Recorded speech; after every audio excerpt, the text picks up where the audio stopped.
the best book to find a girlfriend, the best book to get out of celibacy, the best book for all the singles who listen to me, but not only, for all the red pill coaches too who listen to me. Because yes, after the book Alpha Male Strategies came out, well, strangely enough, more and more red pill coaches started using words such as shit tests, such as choosing signals, such as beta male providers. These are keywords from the book Alpha Male Strategies. Except that nobody quotes it, obviously, because that will ruin the industry. And why not? Because you should know that this video saves you thousands of dollars in training that you are not going to spend. On the contrary, you're just going to invest perhaps less than $20 in this book, which sums up every piece of dating advice. In the end, look, money, status, game, we'll come back to this quickly, that you can find on YouTube. There are 4 categories of progress, of cumulative effects according to Alpha Male Strategies. There is personality, so personality is charisma, so basically the aura you give off. Status, who knows you and who you know. Resources, what you bring to the table. And then your purpose, basically your goal, your activity, your career. First of all, there is the nice guy strategy. Basically, the aim is to be best friends with her, in the hope of sleeping with her, to put it very simply. Then there is a beta male provider strategy, which is more when the woman decides to settle down with a guy who is uglier than the previous alpha guys, kinder, gentler, but also more obedient, who accepts absolutely everything from her, is ready to give her everything, 50-50 with marriage, children. He's really ready for anything. So that's the beta male provider. Basically, it's going to be to seduce with what you're able to take and take for her. The third strategy is the high value male strategy, which is basically men of high value but who don't behave like alpha males. For example, for me, I am Nour's ex. I am Nour was a reality TV star, influencer, content creator, whatever you like, with a rather dubious past in nightclubs, and you know all that goes with it. Who married and had a child with, frankly, a handsome man over 50, so maybe 20 years older than her, a billionaire. I promise you that the man is a billionaire.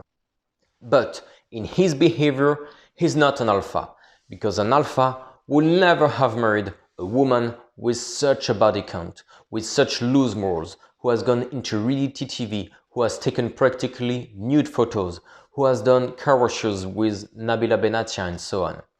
He will never have married her and, above all, had a child with her. And then the first strategy is the direct approach, which is my own approach. That is, it doesn't really matter whether it's controversial or not. It doesn't really matter whether it looks like street harassment or even being posted by a girl who's going to show our DMs that we've sent her or what. Well, at least we're set. We're not lying to each other. We're in the mode of, do you like me? Do you not like me? Before, when I was DMing girls, well, it only happened a few times. Most of the time, it was a big flop. Because on Instagram, there are 300 of us doing the same thing.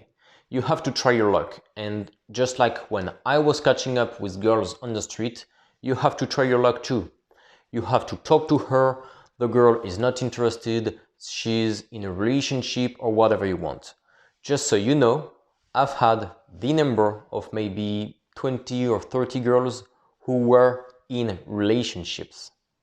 High value men versus fake high value men. Because once you've read all that, you want to apply the precepts of alpha male strategies. But obviously, in real life, we're not really alpha men, if at all, especially just reading this book. We don't have 300 girls in our body count. We haven't been in a relationship 40 years in our lives with 60 different girls. We don't have a big enough game. By reading, you close the gap with your future super pretty girlfriends who have only had relationships in their lives, whereas you, in fact, have built your life behind the computer to get these girls.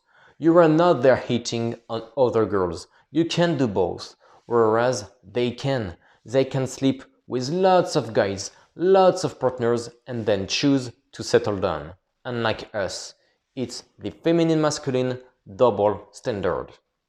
The aim is not to look rich, the aim is to be rich. Why? Because once you've done that, it's my experience that you're going to have to pay for the nights in a hotel, or the time you're going to spend with her, or the weekends, the car you have to drive if you have a girlfriend. You even have to have a flat if you have a girlfriend. You're not going to stay in a hotel. That's going to cost you a lot more. The same with her. You're obliged to pay rent or own property. You're going to reduce your potential worth for a girl who could leave you overnight because, in fact, she could have 100 guys just like you. Now listen carefully. These are the 10 dating commandments. The first commandment is never let women move you off center. Basically, you must never let a girl or girlfriend, a sex plan, whatever you want, move you off your objectives. You must never question your objectives to spend more time with her, to take her on a call, to go and see her, to spend a weekend with her. It's your objectives first. And in your free time, you can have a girlfriend. In your free time. The second commandment is never respond too fast to women's calls or texts. Never respond too fast to calls from your girlfriend or future girlfriends, or the same to text messages. I know it's a bit silly, it's a childish thing to do, and in real life it's obvious that you're doing it on purpose, but on the other hand, it works. Personally, I will tell you one thing. What works is being unpredictable about it. I play with emotions. I combine all the seduction books I've read. This comes from The Art of Seduction, combined with alpha male strategies. Sometimes I reply in 2 minutes, then I reply in 3 days. It can even be 1 week. You don't want to drag it out too long. I've missed girls like that because, in fact, there is a sort of climax. Basically, there is a sort of mood and energy. Flee from me, I'll follow you. Follow me, I'll flee from you. But if you go too far, she will lose sight of you, man. So, maximum 1 day to answer. On the phone, by the way, that surprised from our ex of mine. She called me on the first call and I said, "Yes, what's up?" And she was really surprised, and I could tell from the phone call that she was turned down. I got her aroused by doing this. So don't be in "yes, my baby love, how are you" mode when you've known her for 2 days. "I love you so much, I miss you so much, I'll see you this weekend, oh no, I won't see you this weekend, I'm free next weekend then." No. Always check your woman. That's the third commandment. What does that mean? It means that you must always dominate the couple. It's always you who decides. It's always you who leads. As soon as you don't lead, it's her who either gets bored or replaces you. A woman's life is very simple. She wants to be led. If she doesn't want to be led, it means she's not a good girl in any case to be in a couple. It's not a couple that's going to last. Guys, we're not here to be submissive, especially when you've read all this and the character we have. Do you think we're going to be completely matrixed by a girl? That's not the principle at all. Everyone has their place. Male energy is an energy based on risk, intelligence, creativity, and innovation. A couple that works is when the man is in his place and the woman is in her place. The woman, for her part, is an energy that is more supportive of the man, more passionate about her relationship. Because when you say relationship, you say child. What I learned from reading Frederic Delaviere's book, Raising Awareness, is that women are programmed to love their children. Because if we just love each other, why have children in the end? That's what's happening these days. Our relationship is going to go downhill. We're going to get more into each other's heads. We're going to spend maybe 6 years struggling. We're going to lose intimacy. We're going to have to count holidays as 4. In the end, we will lose the couple, but we will have children. But if we only love each other, why have children? That's why men today need to take up this masculine posture again. But it works when we are real men in place. So first, be a good single man before being a good boyfriend in a couple. The first commandment of a good couple is no validation. So there's a big debate here. I think validation is good when the girl is in love with you as the relationship develops. So not before the first 6 months. And if that girl wants to build something lasting with you, get engaged, get married, move abroad, have children, then you can give her validation. You're beautiful, darling, you've got beautiful hair, you've got great genetics. But on the other hand, if it's a relationship, let's say before 6 months, no validation. That really works. Even if I tell you no validation, maybe 5 to 10% of the time, you're still going to, it's your dark side that's going to speak. You're still going to give her compliments. You can help it because women make us emotional. They're beautiful, they're fragile, they're sweet. They give us a lot of pleasure in bed. That's the truth. They bring that light side to everyday life that we don't have in front of the computer or with my homeboys. They actually take us on the fragile side. That's why many of us don't recognize ourselves at all when we are with our girlfriend. It's completely different. And in fact, this 5 to 10% of validation will be more than enough. So, even if I tell you zero validation, you will still make a few mistakes from time to time. So it's better to start from the principle of zero validation before 6 months of relationship, for example. As a counterexample, if the relationship is hyperfusional, sex goes really well as a couple, it's love at first sight from A to Z, you get on well even with your friends, you can spend weeks together and so on. Everything that goes up very high comes down very low. It's not possible to live like that for 60 years. I think you will agree with me.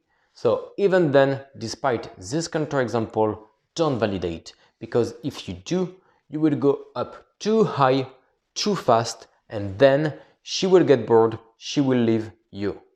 Who's not telling you that this kind of relationship is actually normal for her?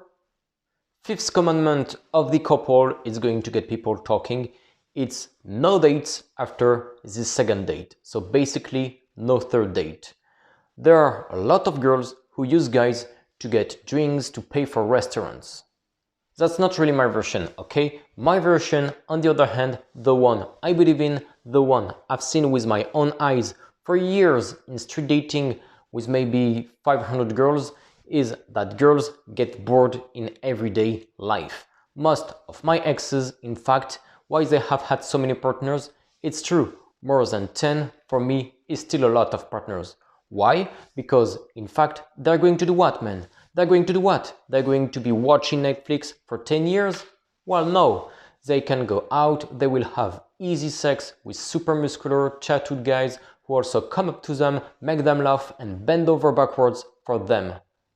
I had a friend who used to take his girlfriend helicopter riding, man. He had a helicopter, he was very rich, the girl could go helicopter riding with him whenever she wanted. Can you imagine the power of girls in seduction? Of course they take advantage.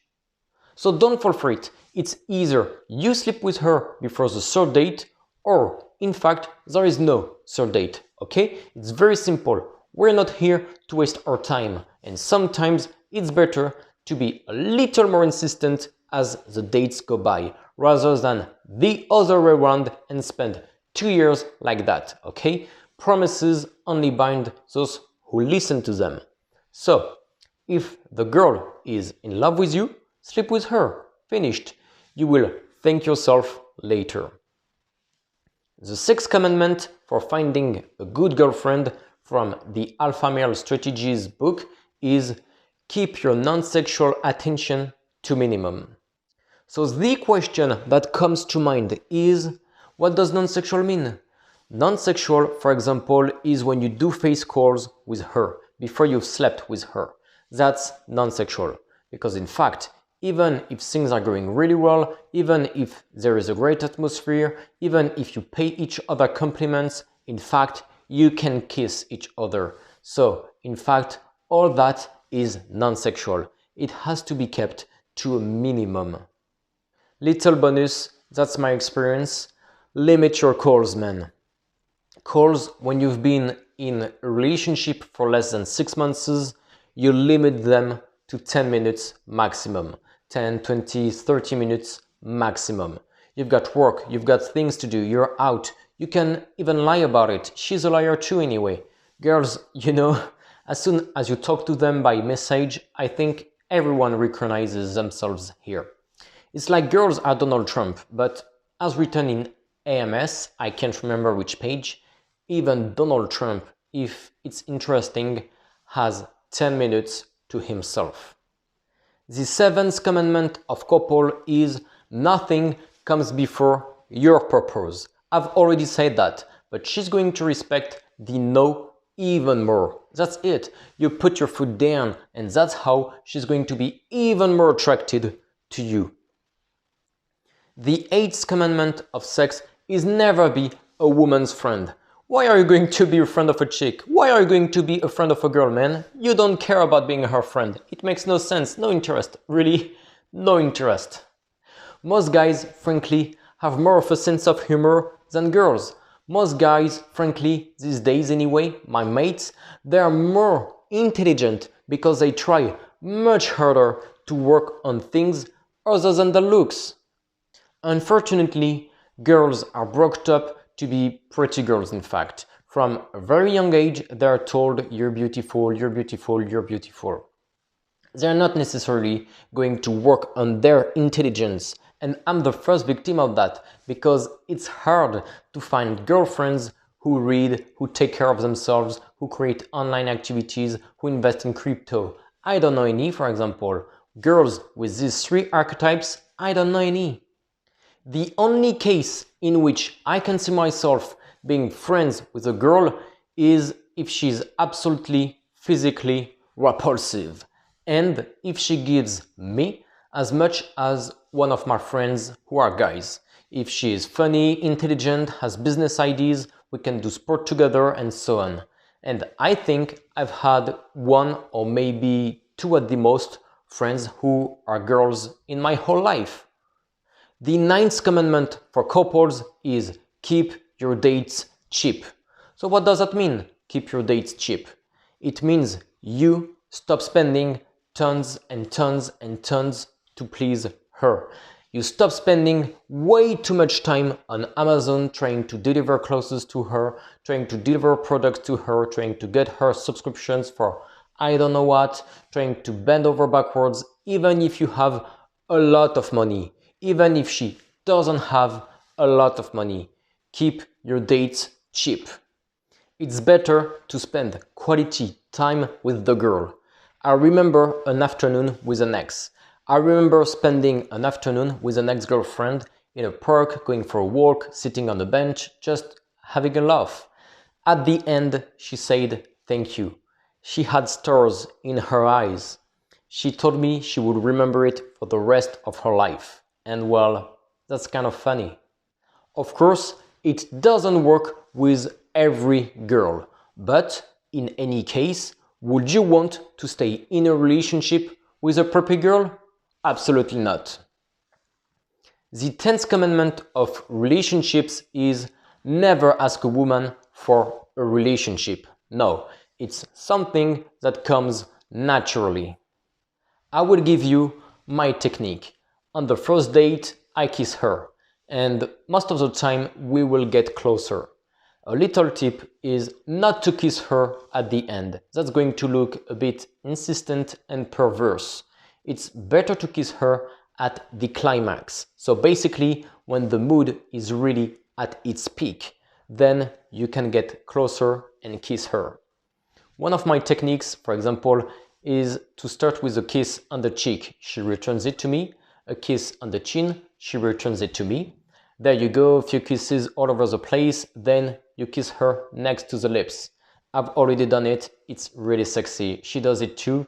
And then you kiss. Frankly, those are good memories. The 4 types of women, let's say, for alpha male strategies, be careful. There are several, if not all, to be avoided for these 4. I don't know the book by heart either. I come straight to the materialistic woman. They are absolutely horrible. There are the relationship women who want to get into a relationship at all costs. That, depending on the moment, is a trap. There are the attention whores. These are women who always need validation, your agreement, your approval. They're not autonomous. In fact, they will drive you crazy. There are women who drive you crazy. That's obviously to be avoided, even if it means jerking you off in the evening. In fact, who cares? There will be another one. And number 4, the alpha seekers. So that's what we call WAGs. Their only chance, in fact, of making it, they're programmed like that, is to go out with the alpha, to catch the alpha. So basically, to catch you. It's a compliment. It means you're an alpha. That's good. But don't be fooled. With you, it's like with no other. All those phrases, I've never felt that way about anyone. If she says that to you after 3 weeks, do worry, okay? We didn't read all those books just to be sheep, my friends. He talks about cold approach, and he also talks on page 63 of choosing signals, about the steps you have to take to go and see the girl or not to go and see the girl, and so on. It's often based on the way she looks at you, attention.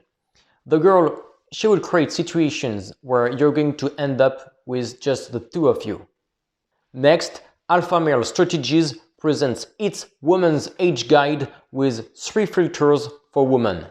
The first filter is from 18 to 28, which is when women are most fertile. So when I have children, it's bound to be with a very young woman, maybe 20, 25 we'll say, when she is most fertile, maybe even 18, 22. Then there is a second group from 28 to 38. These are women who are actually looking for the beta male provider. He's the one who says it. These are women who realize that basically they have one last stress. They're becoming less and less fertile. They have had fun, I don't know how many times, or there are also women who have had a long career, who have studied for a long time, and in fact, they haven't been able to go out, build a life, and so on. This woman often really, it's nonsense, man, alright? They think they're above it all. And in fact, they forget that there is their version 10 or 20 years younger waiting in the street, too nice, with headphones on at the bus stop. From 28 to 38, I'm going to be mean, but it's too late. It's too late. We're not there for those women. And then there are women over 38. So Alpha Male Strategies says there is nothing more to be done, except if you're married to her and you have known her very young, you've had children with her and you're going to build your life. But what I'm trying to say is that today, if you're 25 or younger, a woman who is over 38, there is no point in being in a relationship with her and building something with her. You have to have children with a woman who gives you the best genes. The best genes equal the best health, the best post, and the best age. So it's obviously going to be a woman between maybe 18 and 24 who has never smoked or drunk, and if possible, religious. Why do you think that is? Because everything has to do with the body count, my friend. On page 74, the chapter on shit tests is introduced. Basically, to find out whether you're actually a liar or not, whether you're used to going out with women of my standing or not, whether I'm your first time. There's a chapter on women's strategies in bed for the first night. So, there are two strategies. The first strategy is to get you hooked. And in fact, it's everything and its opposite. You will understand why I say that. It's very binary. Either she gives you everything or she gives you nothing. Either way, you're going to be hooked. If she gives nothing, you will go so crazy, you will want to see her again. That's for sure. And then she wins the relationship. If she gives everything, she's got you hooked, like that. And now, in fact, if she holds the sex, that is to say that, in fact, she's not the one who's going to decide when we do it, she's the one who decides what you're going to do in bed, and she's the one who decides what she gives you in bed, what she gives you the right to do, what she authorizes you to do in bed. When you do that, you see that it's very binary. In both cases, she's the one who chooses. She's the one who dominates everything. So, it's up to you to make love like Manuel Ferrara. It's on page 92, just in case, for those curious enough to buy the book. On page 132, Alpha Male Strategies also talks about the breakup. And what I also like is that he goes as far as cheating men. Is that rare or not? Cheating, page 141. So, I don't want to spoil the book for you. The book is about 150 pages long. I would definitely recommend it. I've read you a few mini passages. I think I've spoiled maybe 1% of the book for you. If it has taught you as much or more than most of the red pill videos you've seen in your life, it's in your Amazon shopping cart. I want you to read it. And just like personal MBA or power, even if it takes you 1 year to read this book, the important thing is that you apply it.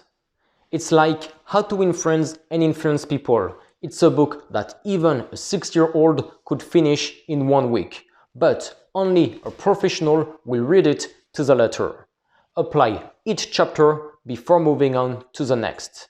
Train like red pill coaches, not like red pill coach viewers. Easy.